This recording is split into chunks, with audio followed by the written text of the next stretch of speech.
Welcome to Abergavenny Baptist Church. Life, faith, together. We're reading from Romans 12, verses 9 to 13. Love must be sincere, hate what is evil, cling to what is good, be devoted to one another in love, honour one another above yourselves. Never be lacking in zeal, but keep your spiritual fervour, serving the Lord. Be joyful in hope, patient in affliction, faithful in prayer. Share with the Lord's people who are in need, and practice hospitality. Have you ever wondered why sometimes people just kind of get spiritually stuck? I mean, that they start off well, they're growing, and then suddenly they just become spiritually stuck, or they just kind of grow cold. And maybe that's even happened to you. Or there's like an area or a compartment in your life that you can never fully surrender to God. And so you have like this eating order over here, this little addiction over there, losing your anger in private, or just really unwise use of money over here. And you may be thinking, oh, well, it's just a small thing, but it doesn't matter how hard you try, you can't stop from just being spiritually stuck or just growing spiritually cold. Have you ever wondered about that? I don't know about you, but I've often wondered about that about myself. And part of the answer is that the greatest seed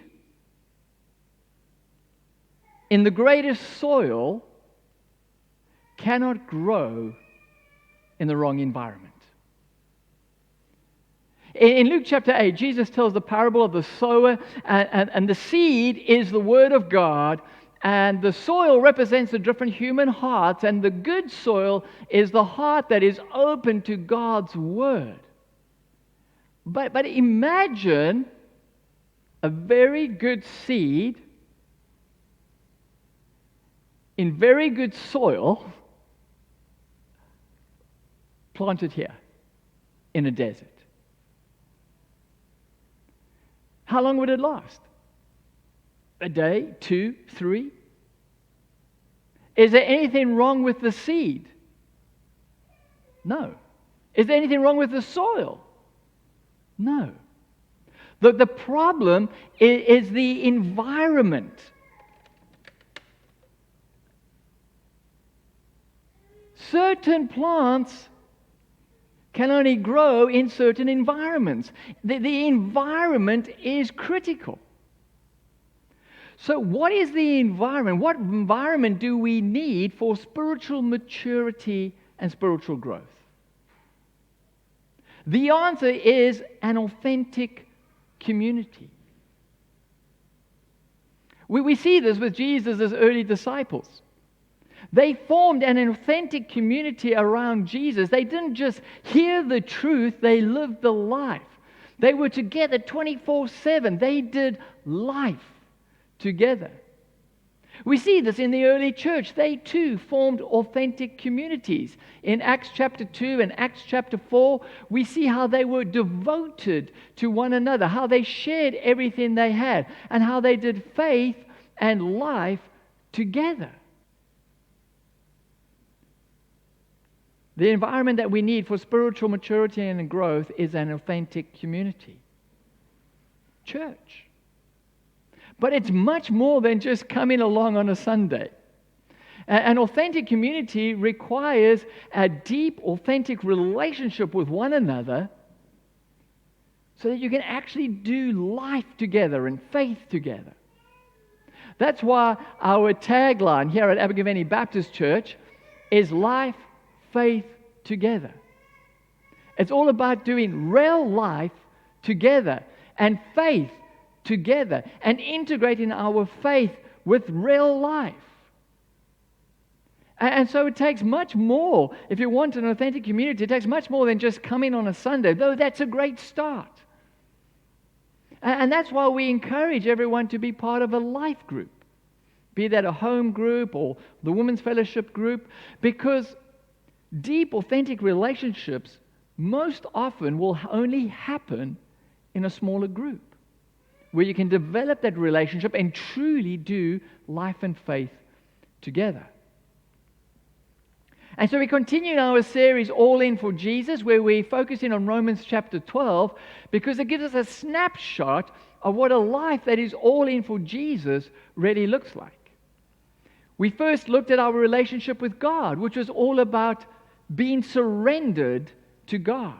We then looked at our relationship to the world, which is all about being separate from the world's values. We then looked at our relationship with ourselves, which is all about having a sober self-assessment. And today we're going to be looking at our relationship with fellow believers and what it really means to be part of an authentic community so that we can have that spiritual maturity and spiritual growth. This raises two questions. What exactly is an authentic community, and how do you get it? Well, the answer is found in Romans chapter 12 and verses 9 to 13. An authentic community is 1, when the real you shows up; 2, to meet real needs; 3, for the right reasons; and 4, in the right way. So firstly, we're going to be looking at the real you. In order for there to be an authentic community, you need to take off your mask and the real you needs to show up. So often we project an image that we think other people will like and admire, but the problem is it's not you. So Paul writes in verse 9, love must be sincere. Literally, the Greek is saying love must be without hypocrisy. The word literally means without wearing a mask. That's what the word literally means. Paul is grabbing the word from the Greek theater where they only had male actors. And they would play multiple characters. And the way they would do that, they would wear a mask. And they would put on a different mask for the different characters. But you would never know who the actor really was. You would never see the real person because they were always wearing a mask. And so what Paul is saying over here, let's all get together in a community where we can take our mask off. A safe place where the real you can show up. You see, an authentic community can never happen if we're pretending and play acting.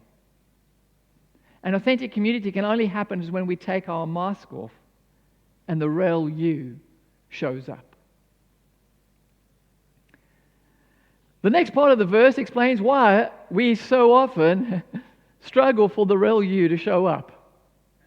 It says, hate what is evil, cling to what is good. We, unfortunately, so often want to see how close we can get to sin without actually crossing the line. And so the questions we ask are things, well, how much can I bend the truth before it becomes a lie? How much money can I have before it becomes greed?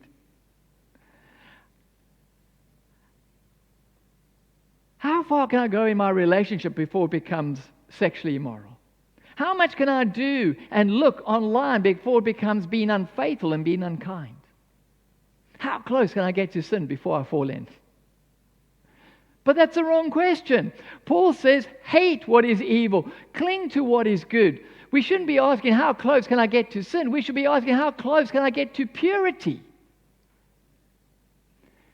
You see, when you're asking the wrong question and you start flirting with sin, then there become areas in your life that you need to hide. And so the real you can't show up. Now, I'm not talking about sinless perfection here. I'm simply talking about walking in honesty. Being honest, being real, being honest about your struggles. And when you start being honest and open about your struggles, as soon as you start sharing that with your authentic community, with your community, as soon as you start sharing that, you immediately find that whatever that issue is, its power over you immediately starts to fade away. So an authentic community is about the real you showing up, and then secondly, meeting real needs, not convenient ones and superficial ones. Paul writes in verse 10, be devoted to one another in love. Now, devotion is a strong word. Think of an athlete who is devoted to their sport. What do? They'll get up early in the morning, they'll exercise every day, they will train hard, they will change their diet, they will make sacrifices. It will cost them money, it will cost them time, but they are committed to their sport. It's their number one priority. That's devotion. And Paul says, take that devotion, but be devoted with that kind of devotion to one another. Are you devoted to our church family? He goes on and says, be devoted to one another in love. The Greek word is Philadelphia, which means brotherly love. It's the love between siblings. It's a family love. You see, the early Christians weren't like, oh, I've become a Christian now, so I guess that means I have to go to a meeting once a week and maybe join a small group. Man, and this is really cutting into my finances. I have to give 10% of my income. They weren't like that. They were like, we are now part of a new, organic, supernatural community. This is my new family. Many of them had been disowned by their own family, and so their commitment to one another was stronger than their blood relatives. They were like, if you need anything, I'm here for you. I'm a safe place. I will love you with my time, with my energy, with my money. They were devoted. What does this devotion look like? It goes on, honor one another above yourself. That means place other people and their needs above yours. It means being more concerned about other people than you are about yourself. And it means loving them practically, helping out with real needs. That's why it says in verse 13, share with the Lord's people who are in need. Do you know what that means? It means give money. It means give practical help. It means give of your time. Helping out with real needs, not convenient ones and superficial ones.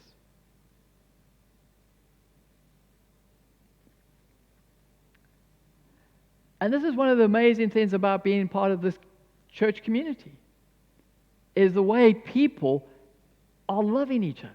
The way we are making meals for people, the way people are helping out with babysitting, the way people are helping out with financial gifts and aid and helping one another, helping with real needs, not just convenient ones and superficial ones. And that's why it's so exciting to be part of this church family. And many people in the past have given sacrificially to the church. When I first arrived with Victoria, it was 12 years ago when we first arrived, the church wasn't able to pay me at all. I had a house, but I wasn't being paid. The church was small. We only had about 20 people on a Sunday. Most of them were retired. But then people started giving sacrificially. And as they were giving sacrificially of their time and their money and their energy, so the church started to grow. And now, 12 years later, I'm being paid a full stipend, and we have 2 part-time workers with Alison and Babs. And when people start giving sacrificially, helping out with real needs, not just superficial ones and convenient ones, and they start giving of their time and their energy and their money, things happen. God shows up. And we discover, as Paul says in Philippians chapter 4 and verse 19, my God will meet all your needs according to his riches in his glory in Christ Jesus. So authentic community is about the real you showing up, meeting real needs, not just convenient ones and superficial ones, but for the right reason. Not to please people, Verse 11, Paul writes, never be lacking in zeal, but keep your spiritual fervor. The picture over here is of water boiling, bubbling over. And we need to be bubbling over with enthusiasm and excitement and passion as we serve one another, as we give. Now, why should we be bubbling over? What's our motivation? Well, what does it say? Serving the Lord. The reason why we can serve and give and love one another by sacrificially serving one another with enthusiasm is because we're doing it for the Lord. We're doing it for Jesus, not to please people, but to please Jesus and to honor Jesus. That's our motivation. Sadly, so often, there are many of us who are doing really good stuff, serving others, but our real motivation is to receive praise from people and get admiration. One of the best ways to test your motive and to see if you are truly doing this to serve the Lord is to ask yourself, how do you respond when people treat you like a servant? When they don't say thank you, and you're not esteemed, and you don't get the pat on the back. How do you feel? Can you honestly say, it doesn't matter. I'm not doing it for them, I'm doing it for the Lord.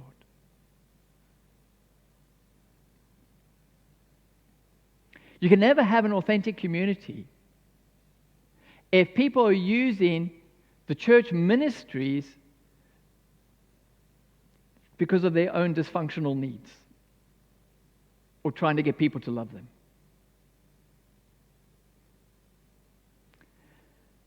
And so I need to be constantly checking my motives for when I'm preaching. Am I doing this because I want to please people? Or am I doing this to serve the Lord? This is one of those messages where you're going to end up thinking, Mike has a lot of problems. Well, the comforting thing is, so do you. And I can remember, it was soon after I just won the World Wave Ski Surfing Championship, and one of the local schools in South Africa asked me if I would come and be their guest speaker at their sports award dinner. And the person organizing it was a Christian, and she said, look, it might be a great opportunity to witness to Jesus. And so I was really excited to be the guest speaker, the after-dinner speaker.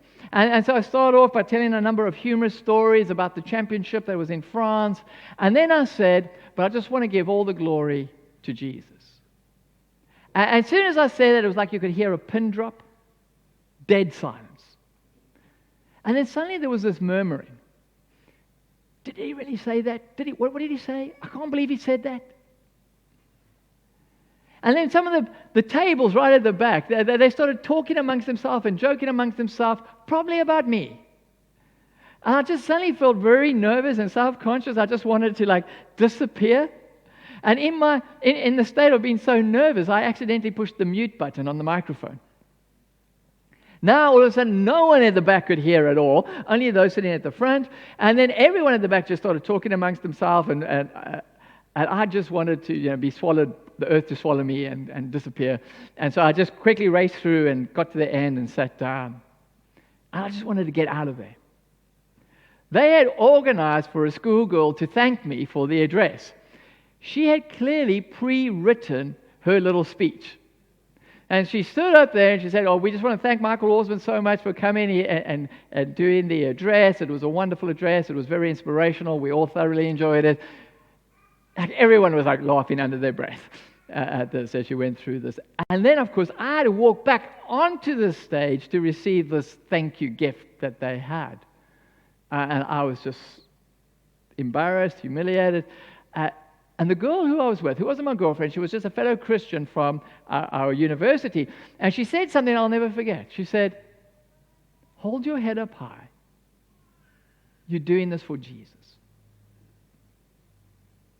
And I suddenly realized that my motivation was to please people, not to serve the Lord. We need to do things for the right reason. An authentic community is all about the real you showing up, meeting real needs, not superficial and convenient ones, and doing it for the right reason, not to please people. And then lastly, in the right way.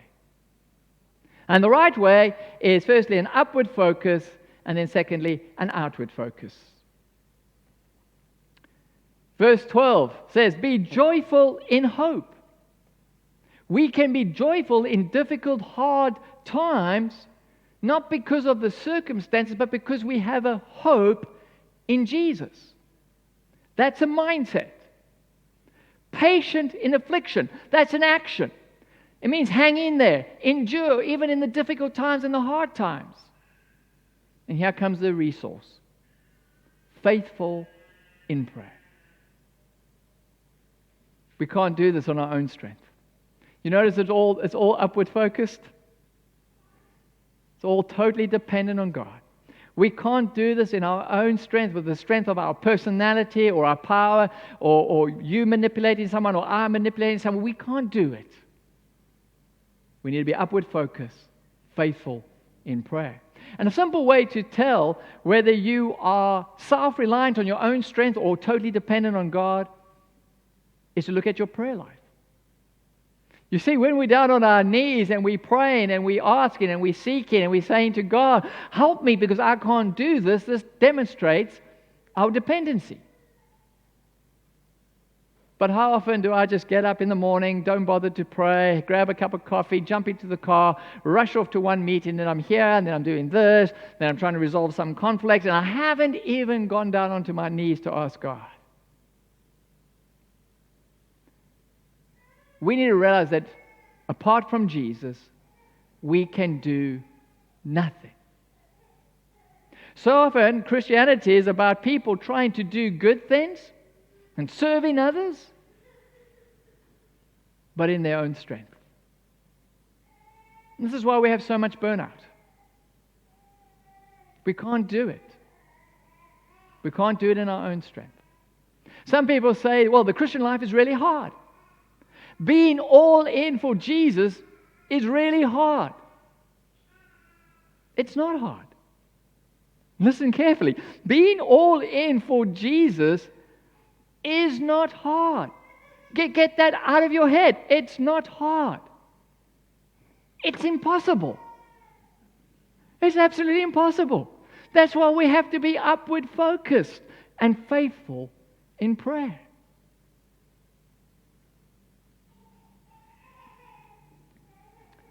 So the right way is an upward focus, and secondly, an outward focus.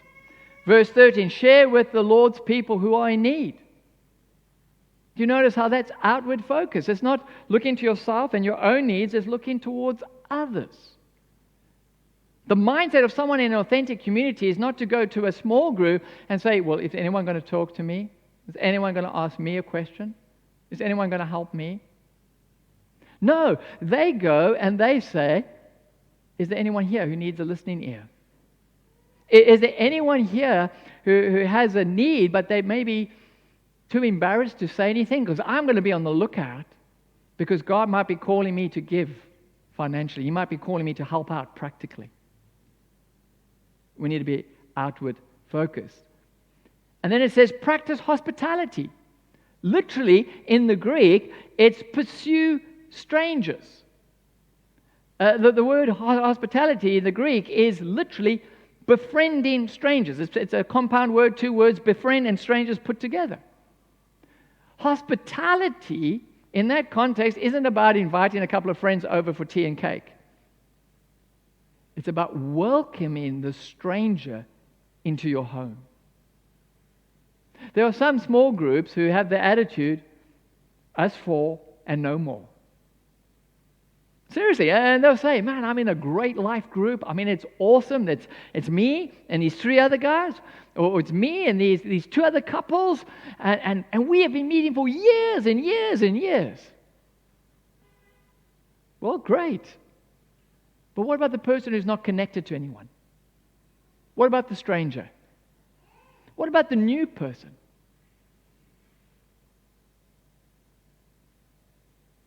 You see, we often will come to church and we'll be like, hey, Bill, great to see you. It's lovely, because we connected. But someone with humility would come in and go, middle to the back, sitting on the end by themselves. I wonder if they need a friend. I wonder if they need someone to talk to. I wonder if they want to come over for lunch. Practice hospitality. So an authentic community is the environment which allows the seed of God's word in the soil of an open heart to bear much fruit. And it will transform your life. It's powerful, it's awesome, it's wonderful, and it's God's goodness and grace. But there's a bigger reason why we should be an authentic community. Jesus prays in John chapter 17 and verse 20 to 21. My prayer is not that for them alone. I pray also for those who will believe in me through their message, that all of them may be one, Father, just as you are in me and I'm in you, may they also be in us. And Jesus prays that we would experience the same authentic community that the Trinity experiences. That we would be one, just as the Father and the Son are one. And then he ends with a purpose clause, with a reason. So that, why? So that the world may believe that you have sent me. The best and most effective evangelism is not some hotshot evangelist. It's not a set of books or DVDs. It's when people who don't know Jesus meet some of you who deeply and authentically love each other with your time and your money and your energy.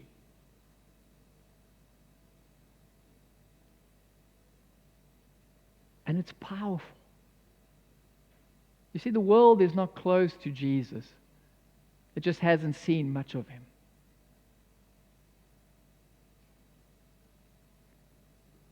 So where are you? Are you in a life group? Yes or no? If yes, is the real you showing up? Yes or no? And if the real you is showing up, are you meeting real needs? Yes or no? And if you are you doing it for the right reason? Not to please people, but to serve the Lord. And are you doing it in the right way? Not relying on your own strength, but totally dependent on His. Not looking inwardly, but looking outwardly.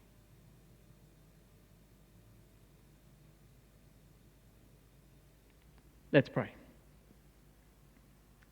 Heavenly Father, we long to be part of an authentic community, but we also confess that it's so daunting and actually it's impossible.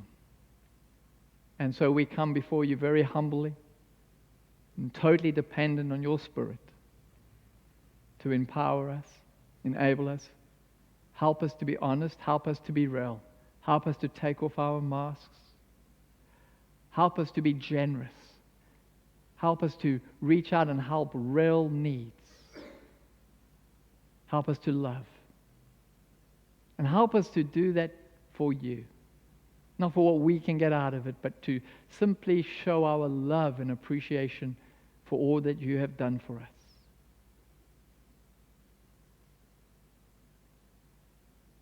And help us to always be outward looking. To be looking out to share hospitality. And for that, Father, again, we need your Spirit. We need your Spirit's power to transform us.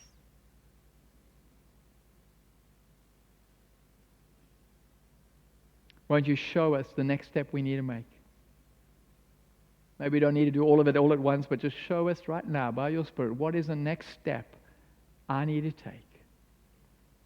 And then in the quietness of your heart, just commit that to God and say, God, that's what I'm going to do. That's the next step in this journey of being part of an authentic community. Maybe it's about the real you showing up. Maybe it's about just getting into a group and start connecting. Maybe it's about loving others practically. Maybe it's about being more dependent on God and faithful in prayer. Maybe it's about being more outward looking. Whatever it is, just commit that to God. Whatever God is speaking to you about, commit that to Him now. Just that next step. And trust Him in that, and then step out in that. Amen. Amen. Thank you for watching. For more information, please visit our website, abergavenybaptist.co.uk.